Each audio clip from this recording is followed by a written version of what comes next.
sounding pretty good. Yeah. I remember this album. Oh, yeah. Hello, everyone. This is W.A.K. William, host of the High Art on the Edge page. Today's event, we have a special event as we are honoring, retracing our steps, if you will, revisiting an album, according to me, is a timeless classic. Of course, we're talking about The Days of Our Nights by Luna, celebrating the reissue on vinyl. Thank you so much for tuning in. We appreciate it. Sorry about the technical snafu there. I do want to bring in Shawnee and Dean Wareham from Luna. How are you guys doing today? Good. Hello from Brooklyn. Dean, and you're in Brooklyn right now, and how's everything going over there? It's nice. It's the weather's lovely. It's jumping out here. It's busy. And are you still riding high from the birthday that you just celebrated? Oh, I suppose so. I guess so. And Sean, where are you patching in from? San Francisco. Very cool. And Yes. you enjoying the Bay Area? Yes, I live here now. I was the last Luna member to leave New York. Yeah, it's true. You can say that on your tombstone. Yeah. Yeah, I don't think anyone has that on their tombstone, so you're safe. So you're enjoying the Bay Area. How long have you lived here for? Really only about a year. Although I've been here most of the time the last few years, being bi-coastal, but living here most of the time. Good. Well, keep enjoying it. We've actually hit some phenomenal weather. And everyone, thank you again for tuning in. If you want to let us know where you're patching in from, that would be awesome. Right now, Martin Thomas is tuning in from Johannesburg, which is fantastic. So let me tell you how this album listening party is going to work for you all. What we're going to do in a few minutes is you're going to get The Days of Our Nights album loaded onto your computer, CD, vinyl, whatever device you have. And then when I say hit it, which is what HI stands for, you're going to hit play on your device. You're going to enjoy the album at your house. You will not hear this album streamed, patched through Facebook. Let me repeat. You will not hear this album come through Facebook at all. You have to play the album on your own device at home. Okay? Now, you can get that on Bandcamp. You can go to Spotify. You can use CD, vinyl, whatever you have for this album. As you're listening to the album, you can type in comments. Let us know how these songs resonate with you. If you have any concert experiences regarding this album, when they toured for it, feel free to share it. Feel free to put in some questions for Sean and Dean. And then after the album is over, I'm going to do a quick Q&A with them, and we'll dive deeper into the making of the album. And then we'll wrap it up. So before we start this, I want to read some albums that came out in 1999, just to give us some perspective. We had Sleater Kinney, The Hot Rock.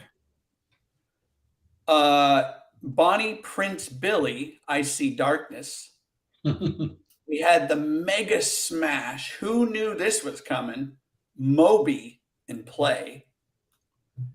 Beck's Midnight Vultures. And one of my favorites by this band, XTC Apple Venus. And then, of course, we have The Days of Our Nights. So those are some albums that came out in 1999. We have some people tuning in. Jesse is from Tucson, Arizona. Robert from Frankfurt, Germany. OK4 from upstate South Carolina. Harris. And yeah.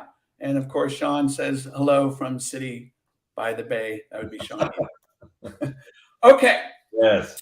So Everyone, right now, get that album uploaded to your device, whatever you're using, and then we are going to have an album listening party, and you can type in any comments respectfully, ask questions, and then after the album listening party, I'll do a quick Q&A. Sean and Dean, are you ready? Yeah, I'm ready. Yeah. I'm ready. I'm going to ask you, when was the last time you heard this album in its entirety?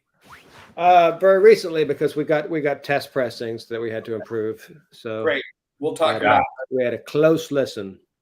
We'll talk about that as well. And Sean and Dean, feel free to turn off your mic, turn off your screen, whatever you feel comfortable with. Yes, if you see me disappear like that, we're still alive. Have no fear. Yes. All right.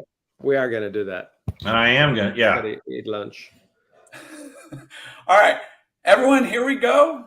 When I say hit it, you're going to hit play, and we're going to enjoy 1999's this album. I cannot wait to talk about some of these songs here. And enjoy, everyone. Hit it.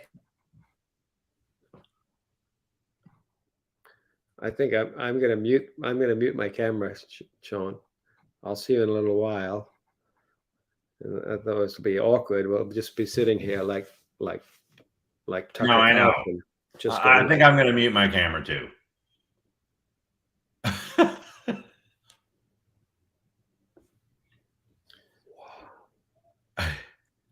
Okay, later.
Yes, listening to the sweet, velvety sounds of Luna.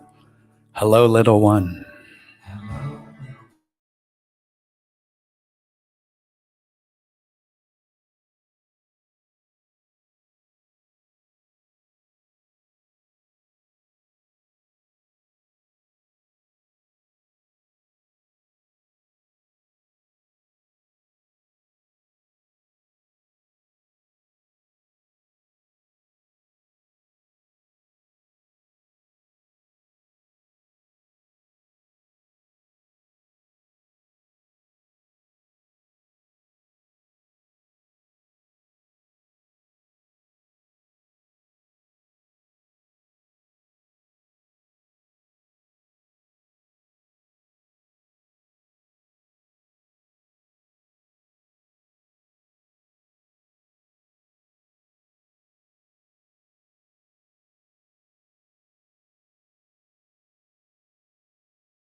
This is W. High Art on the Edge page. Album listening party with Luna, with Dean and Sean. That was Hello, Little One. We're going to go to our third track here, The Old Fashioned Way.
That was the old fashioned way, sliding right into track number 4, 4,000 Days.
What a great solo.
Yeah, 4,000 Days. Love that song. Love it in live setting as well, as I mentioned. Album listening party here with Luna. 7 Steps to Satan. 7. Dean and Sean.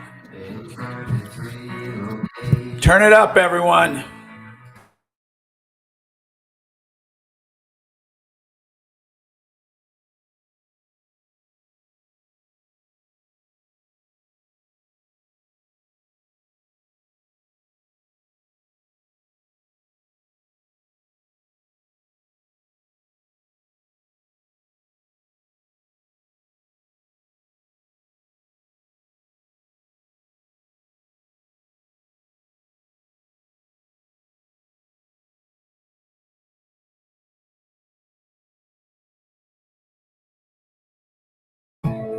Here comes the drop. Yeah.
Seven steps to safety. Days of our night album listening here. My name is W. Host of the IR. Thank you for tuning in. Harris, and Luna. Here comes the track. Super frequent memories.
What's going on now?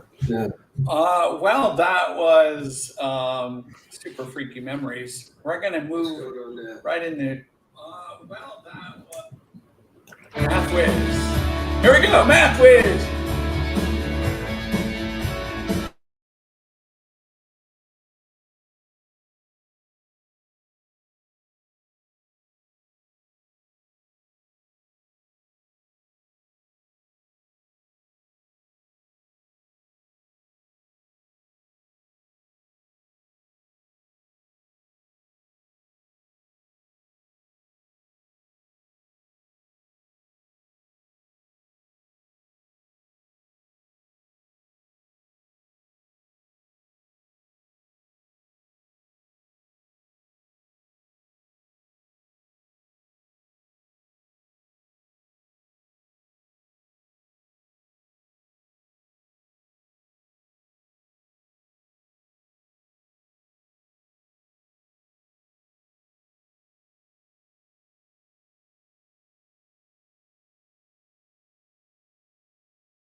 Phase would be priceless. Oh, love that.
Man, that sounded so good. So, man, you get through a lot of books quickly here. All right, our next song. Freud now.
Get your whistles ready.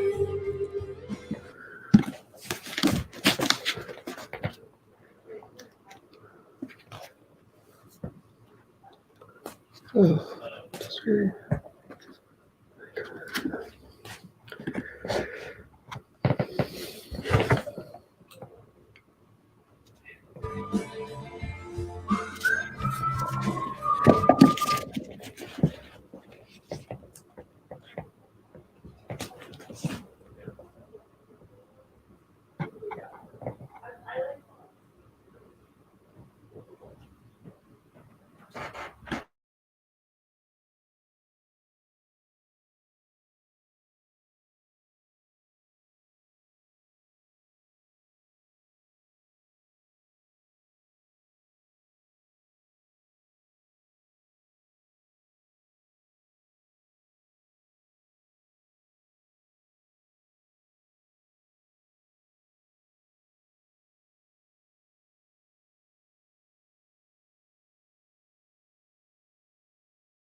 Oh, yeah, words without wrinkles.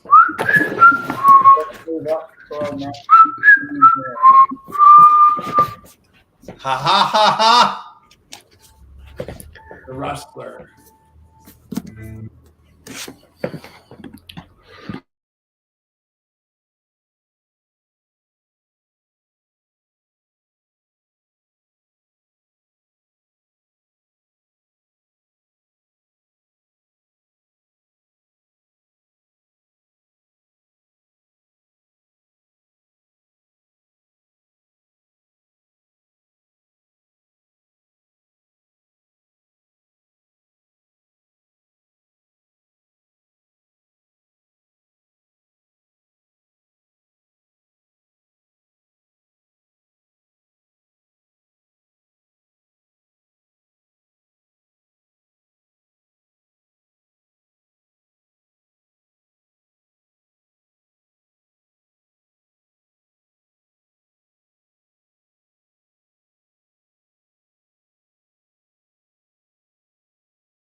Yes. That was the wrestler US Out of My Pants. Days of Our Nights album listening party here with Dean and Sean. My name is W. Let's keep rolling on.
Said USA.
US out of my pants.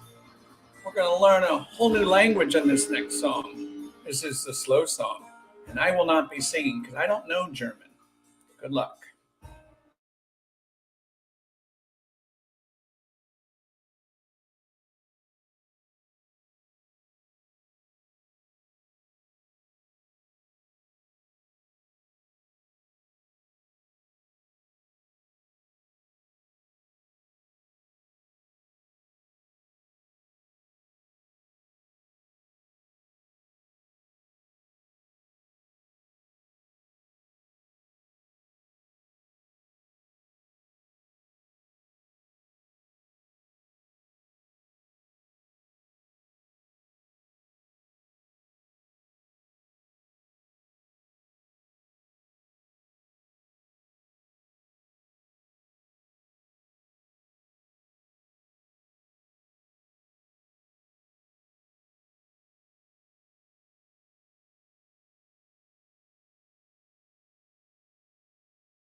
We're going to wrap it up. Last tune. This is a great rendition. Here we go. This is not GNR. Well, it is kind of. That is the question.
Yes, Sweet Child of Mine, Days of Our Nights album listening party. My name is W, aka William. Here with Dean Wareham, Sean Ian from Luna. Thank you all for all of your Hey, fabulous. Hey, what did you Hey, think of that?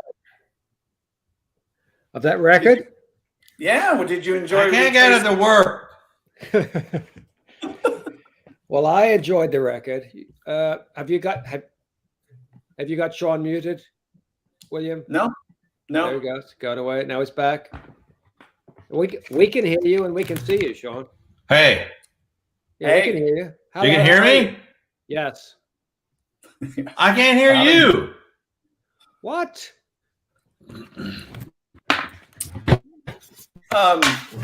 Go ahead, Dean. I'm just gonna mute him for a second. Hold on. I enjoyed that. Like I think I've mentioned this to a few people. For a while, I didn't really like this record for a while. Can you but, hear me now? Yes, we can hear you now. We do. How come I can't hear you guys? Can anyone else out there hear us? That sucks. Yeah, you need to be able to hear us. Hey, should I try to relog in? Yes. I'm going to do that. All right, we'll see you in a bit. Okay. What the? What's your language? There's some good songs on here. There's some weird ones too. There's a few that I don't like, but I think I had mentioned this in a newsletter. That's sometimes when you go back and listen to a record, you just feel sort of the pain and difficulty of making it, or what was happening to the band around them, which was that we were dropped right after we did it, and so you just don't even want to listen to it for a while. But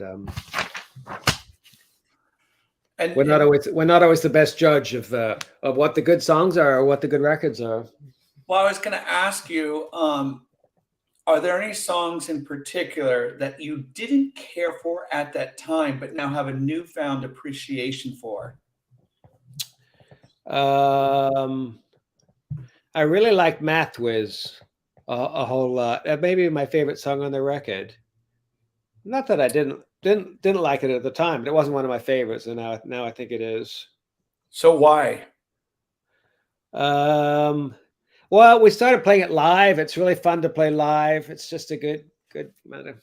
And as Matthew Bazel pointed out on the chat, would have been a good single. And our manager Renee said the same thing at the time. But instead, Dear Diary was the single, and maybe that's a good single too. We're gonna get Here Sean comes in Sean. here. Here it comes. Here it comes. Can you hear us? I can hear you. Hey, Yay! We were just talking about. So I was just saying how much I love Math Whiz, and maybe it's maybe it's my favorite song on the record now. Oh, someone's calling me from Ontario, Canada. Is that you, Sean? Really? No. might be active. Sean, I have a don't question. know.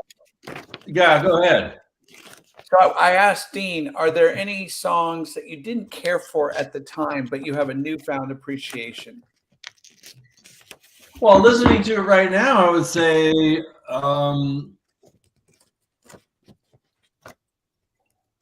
I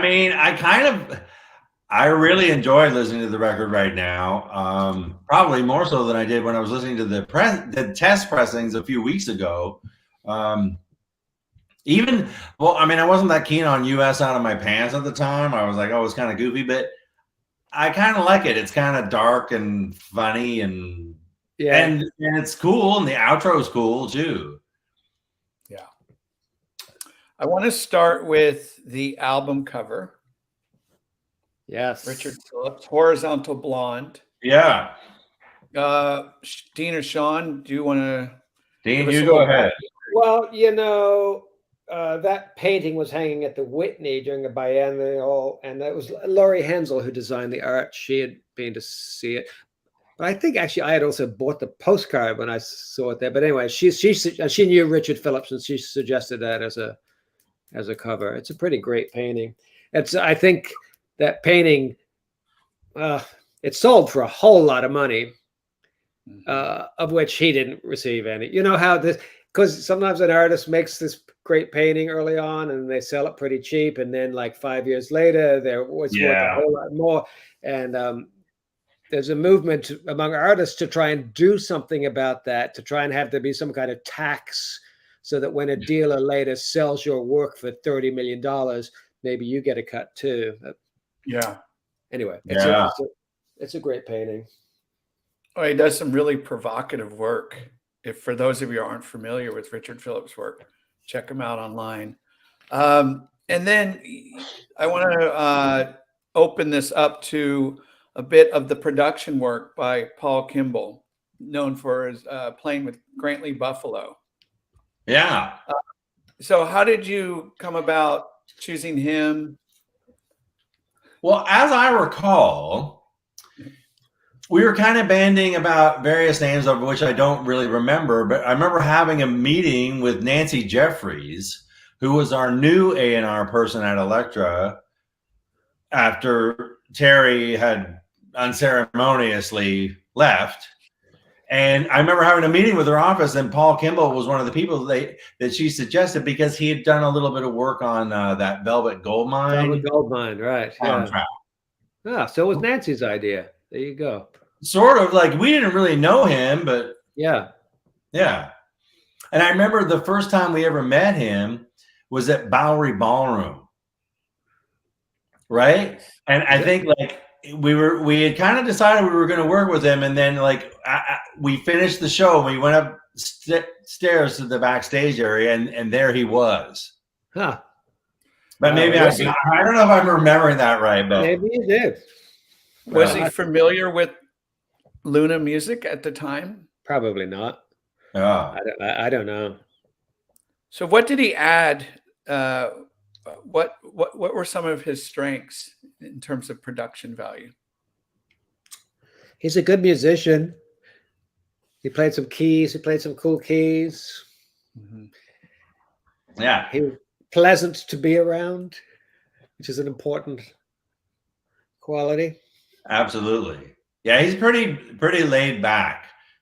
Pretty laid back dude. So yeah, he was fun and funny and laid back. And also his engineer, this guy Brian Z, was a big part of the sound of things too, because he was pretty particular about miking things and the way he liked things to sound and stuff. Yeah. In terms of its overall production and sound, I think it sounds very fresh today. Do you get that feeling as well? It doesn't sound dated. I would say, yeah. Yeah. Yeah, I agree. I mean, yes, it's a really interesting record. Like, yeah, because I wouldn't say like, oh, it defies categorization. I wouldn't say something like that, but it does feel kind of fresh, because it does. You can't really like say like, oh, it's like this, or it's this genre or whatever, in a way. Right. But it sounds like mid to late period Luna, I guess. Well, I mean, at the time, it's more. There's a lot more going on. Like I think as bands are together longer and longer, the records get more and more maybe complicated. Production gets more instruments and loops. So So that's what I want. I did want the Days of Our Nights and Romantica. I wanted to ask you about that with regards to the challenges of making this album, if you can recall. Was there a song or two that were just a pain in the ass to construct? Things were just not working, whether it be the lyrics, whether it be the melody, or I don't think so. Yeah. On this one, not like, Pup Tent certainly had some songs like that. I don't think this one did. It's hard. It's so long ago. Yeah, you really do start to forget these things. Yeah. I remember like when we were rehearsing the songs and kind of putting things together, like we all kind of felt, and I think this was really true, that we were maybe heading into making the record a little too soon. Oh yeah. Okay. Well, that was true with Pup Tent No. too. But Yeah. Did you feel pressured, like from just kind of that time period, like bands are just cranking out stuff, album after album? Did you fall into that, or you're just like, you know what, we're just gonna no, do I what mean, we look, we were certainly told before this record by Nancy, things are changing up here. If you don't deliver, a hit song that will be played on the radio, the band will be dropped. But I think we've been told that many times before, so it's just like, oh yeah, right, okay. But this time it was true. It ended up being true. Yeah. When I saw you for this tour, it was in San Francisco, where I've seen you many times. If I'm not mistaken, and this where goes back to the memory stuff, Dean, I remember some of these songs, maybe you fleshed them out a little bit more, maybe you extended them. How much time and effort do you put into your concert performances in terms of, okay, we're going to add and extend and, do something a little bit more improvisational to some of these songs? Well, we don't practice that. We don't practice that often now. Just because we've played most of the songs so many times, we don't actually really need to. We are going to start playing some of these songs, and we are going to have to spend some time on them. But Yeah. Sean, did you want to speak to that in terms of? I'm sorry, I was distracted for a minute because I was answering a text. Please repeat what you were saying. He was asking, do we really like spend time on like fleshing these songs out and making them longer for live? No, not really. But we definitely will we often change the outros of things or extend them a little bit or decide or shorten them or whatever. We'll definitely, we make little adjustments. And we certainly take liberties with playing certain parts or thinking like, oh, I'm going to use this sound or I'm going to play it a little like this. It's a little different than the record. We do things like that all the time. And is there a song in the concert setting that has kind of taken on a life of its own? You're like, wow, the audience is really responding well to this song. From this record? Yeah. I don't know.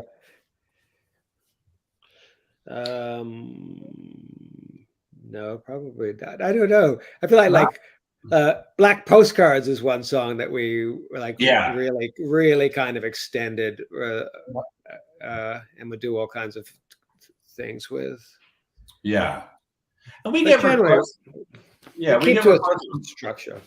So, we get requests about various different records. Like, I'm excited. Like, on the upcoming shows, we'll do 4,000 Days, which we haven't played in, I don't know, a pretty long time. Yeah. So that'll be fun. And I also want to say, like I really like playing Sweet Child of Mine, and I feel like some people really like it when we play that, and I feel like some people maybe don't, just because it's a Guns N' Roses song. I don't know. Maybe I'm wrong about that, but sometimes I wonder, sometimes it gets a good response, and sometimes I feel like it gets a muted response. Was this the last? Thank you for sharing that. Was this the last album that Justin worked on? Yes. Yeah. He moved back to New Zealand. Well, he had already, even after we made the record, he was back there. And then he came back to do the fall tour that we did. And then he was moved back there again. And so describe just as Justin Harwood from The Chills, describe his bass playing. What did he add to Luna? His bass playing it's forceful. I would say his bass playing is forceful. He's an excellent bass player. He's been playing since he was a kid. So, I mean, I think like Britta would say, she learned a lot about playing bass by just having to learn these bass lines that Justin's playing, like having to study those parts. Yeah. And he would play lead bass, and he's Yeah, and occasionally, like on the records, he would play other stuff too. Like he would do, like, oh, I want to play this guitar part in this part of the song, you know. Because sometimes he would contribute, like he would write some of the music for some of the songs too. So yes, he wrote a lot. He wrote some of the guitar parts for sure. Yeah. This I want to transition into the vinyl reissue. This is Real Gone Music. Is that correct? Yes, I met Gordon from Real Gone at a Red Eye. That's our distributor, Red Eye party about a year ago, and then he called me the next day. He's like, "Hey, what's going on with this record? This hasn't been re-released and on vinyl." So, and you've heard the test pressing. Sound good? We've got finished product. Okay. Oh yeah. Oh yeah. We'll send you one. Sweet. Yeah, I should have done that already. No worries. It's so available here. If you come into the city. Go ahead, Sean. What did you say? I said I've got some copies here of the LP. If you come into the city, feel free to stop by. I'll give you one. Thank you so much. In the test pressing, how much did you actually have a say in that? Did you go back and be like, let's tweak some things here? Do we tweak? You know what? It's a long album, which puts some pressure on it. It's not as loud as some other things, but it sounds very clean. It's a good pressing. We don't, what's not on our label, so we're not that involved in the production of it. So, but they do use they press at Got a Groove in Cleveland, who've done they did Luna's Bewitched. They did the whole box set. They did A Sentimental Education as well. So they are actually Luna fan. The owner of the company is a huge Luna fan, which is great actually, because we can actually get him on the phone and he'll answer our questions. Right. So I'm going to read before we wrap this up, and we'll get to some questions here from the fans. I'm going to read a few things just to get us back into that mindset of 1999. SpongeBob SquarePants premiered. Remember that one? Okay. Cost of gallon of gas, average, $1.22. A loaf of bread at that time, $1.49. The average house price was $79,000. What? Yeah. No way. Not in San Francisco. Not in San Francisco. The Napster released. Oh yeah, we're aware of that. Yeah. Bill Clinton was acquitted. Right. Yes. Was he? He was acquitted on February 12th. His 5-week-long impeachment trial. Okay. Well, he was impeached, but then acquitted then, because he was impeached. Right. Yeah, but yeah. And then Jack Kevorkian was sentenced. Remember, good old Dr. Jack here. So my point is, 1999. Where was Luna's headspace? What was going on? Well, I mean, after we turned the record in, the band got dropped, so there was that. And then our accountant dropped us too. They were like, "Yeah, you guys aren't making enough money. We're having to drop all the people that don't make it," because they were bought by American Express, Shearson Lehman, American Express. They were like bigger. That's fine. We got a better accountant. Yeah. So I would say, I mean, it was definitely a little bit of a time of uncertainty, especially after we got dropped, and then we hooked up with this label that, ironically, their distribution was through Warner Music. Yeah. But they were their own sort of quasi-independent label, so they put it out. Jericho Records, Cello Recordings, Jericho. Yeah. But I remember, we all thought, that happened. That wasn't the first time that I wondered, well, man, what's going to happen? What's going to happen with the band? Like, it's, you know, because you start to think like, oh, we don't have a record deal. What's, you know. Yeah. At least we still had Beggars Banquet still believes in us. They put the record out. But yes, it was, I mean, I think it's interesting. You mentioned Napster. And I think the whole, everything that was happening with tech stocks, with the tech world, in a way, you know, the story of this record is involved with that. Because one, we kind of soon learned that sales started going down as people were using Napster all the time. And then two, I think it was like April of 2000, March, April, when the tech stock collapse happened. Yeah. And it so happened that the owner of this label that was putting out a record, he was an internet billionaire. He made all his money in that. But I think when the tech stopped, as soon as that thing happened, it was like 3 days later, it's like, I'm shutting down the label. Yeah. That's it. So it's just like that whole bubble burst. And not that he could still afford to run the label, but I guess he's just like, I'm losing money on this toy. I'm not going to do that. Yeah. Anyway. That was crazy. I mean, the other thing about the band too is Justin basically did move to New Zealand, and it wasn't, you know, Dean's talked about it, and you talked about it in your book too. Like, it was kind of like, oh, did he quit? He didn't quit the band and move on. What? Yeah, he didn't announce he was quitting. Anyway. Yeah. And so that was a big transition, because then we had to find a new bass player, and that's how Britta, you know, joined the band. Yeah. I just saw Justin. He was in Los Angeles last week. How is he doing? He's doing great. Yeah. Okay.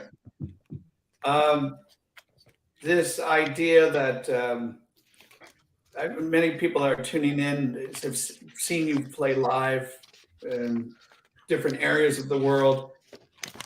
There's a band called the Wild Swans, post-punk band from the early 80s. Yeah. And Paul Simpson, the lead singer of that band, whenever he goes to the Philippines, he's treated like royalty. Now, why the Philippines? Manila, we have no idea why. Is there a part of the world where you have found like, wow, there are rabid Luna fans in this pocket? That you would go, that surprises me a little bit. I mean, in all of Europe, it's when we cross into Spain, we have all of a sudden we sell a whole lot more tickets. We're very popular in Spain. Yeah. Outside of that, I'd say the USA. I don't know, but nothing like that. No, we're not like on TV. Well, a little bit. Yeah. All right, let's take a question or two, some comments here along the way. Don't be scared, people. Let's see. We're gonna back up here. Head Full of Wishes says, you've often said how you really don't like Dear Diary. So who decided to make it side one, track one, which suggests someone really did like it? You know what? I don't like it. You know, the only thing there's just a couple of lyrics in it that I was like, I could do better. So sometimes you just hear that and it's like, I wish I'd like written just something a little better for that. That's all. Because I mean, it's fun to play, and listening to it again last week, I'm like, actually, that's fine. I don't know why why it bugged me, but just sometimes you get that stuck in your head that you guys are frozen. I hope you can hear me. Man, we can hear you. I can hear you. Come on. Sound great. Okay, here's the next question. D-Man77 says, who did the CD case artwork on Luna Park? Laurie Hensel, who also did this one as well. So it's the same designer. Jesse Furrow says, how do you feel now about California All the Way?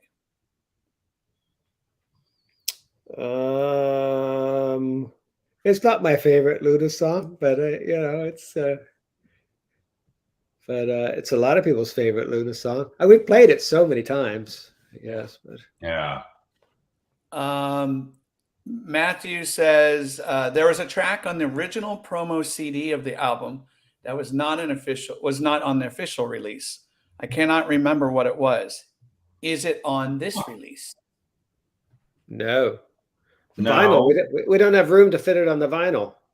And I remember what was that song? What are they talking about? Well, it's either Requiem for a Mouse. That was on the promo.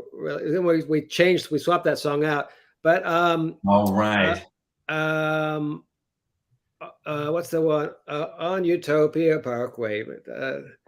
What? Oh, Matthew says that's it. On Utopia Parkway, vampires cannot be photographed. Somebody, I forget what it's called, but it should have been maybe on the record. Sometimes we don't know. I know Howard Thompson's like, that's a really good song. Yeah, Requiem for a Mouse was it. Dean. Oh, Requiem for a Mouse. No, that's not a good song. No, that was not a good song. And that was like, I think we all listened to that. I think we had the album sequence with that on it. And I remember writing an email saying, does anyone else think maybe we should take this off? And Lee was like, I'm glad you said that, because it's like, and it's actually like the production on it, it's all really good, but it's just like, I don't know. Dean, was Math Whiz about you? No, Math Whiz was sort of, there's a novel called Ratner's Star that's about a mathematical a math whiz, and that was kind of the idea for the song Math Whiz. But is there anything else about this album you want to share? Sean? You go ahead, Dean. No, I don't know. We just shared the whole thing. I'm glad we put Sweet Child of Mine on there. Me too. I mean, it's partially because I really haven't listened to it, very much at all in the last 20 years, aside from the last few weeks, because after you finish a record and stuff, and then the songs, and then you play them live for a while, at least for me, like sometimes I don't revisit the record. Yeah. For a long time. And it's been really like listening to it. I'm really enjoying it. I really like it. I'm like, oh yeah. It sounds cool. Yes. It's been exciting to sort of refamiliarize myself with it again. Let's wrap this up. What's next for Luna? Well, we're getting together in New York in about 3 or 4 weeks. Yeah. To rehearse for some shows, and we're gonna have to practice some of these songs and some other songs. So we've got some East Coast shows. We're gonna go to Spain. Yeah. Any reissues for other Luna albums in the future? I don't know. There was some talk of doing like a deluxe Pup Tent and a deluxe Bewitched, but it's we'll see. Sean, what about you? Anything you want to add? What? Anything else you want to add before we wrap this up? Close the curtain? Not that I can think of offhand. All right. Canyons Fisher says Pup Tent. There we go. One last question. What was the story of the live album that came out after? A live album. Well, yeah. That was part, again, when we got dropped by a label, Howard Thompson, who had been head of Aaron Elector, told him, he's like, make your live album now. Because like that's when the moment you're not signed to any label, you can make a live album that you actually the band owns. Yeah. So we had half of that was recorded at the Knitting Factory when Justin was on bass, and then the second half was recorded at the 930 Club in Washington D.C. with Britta on bass. Thank you both for this stroll down memory lane. I really enjoyed listening to this album with you and the fans. I just want to announce for my page here, we have some more events coming up. This new feature I started, it's called Surprise. It's where a co-host and myself shine a spotlight on a band's work, and then we get some surprise guests affiliated with that band. Coming up on August 6th, we are going to shine a spotlight on Spiritualized. August 14th, Trash Can Sinatras. September 1st, The Bats, legendary indie band The Bats. And then on September 23rd, we're going to shine a spotlight on Bauhaus. Who are the surprise guests? What'd you say? Who are the surprise guests going to be? I guess you're going to have to wait and find out. They're fun. They're a lot of fun. And you just never know who's going to show up. Anyways, that's all on High Art on the Edge. Thanks again to Dean Wareham, Sean Eden from Luna. Goodbye, everybody. We'll see you out there. We'll see you in the concerts, and keep buying their good stuff and supporting the band. And William, you don't want us to, we shouldn't log off yet, right? So the things Not yet. Okay. Okay.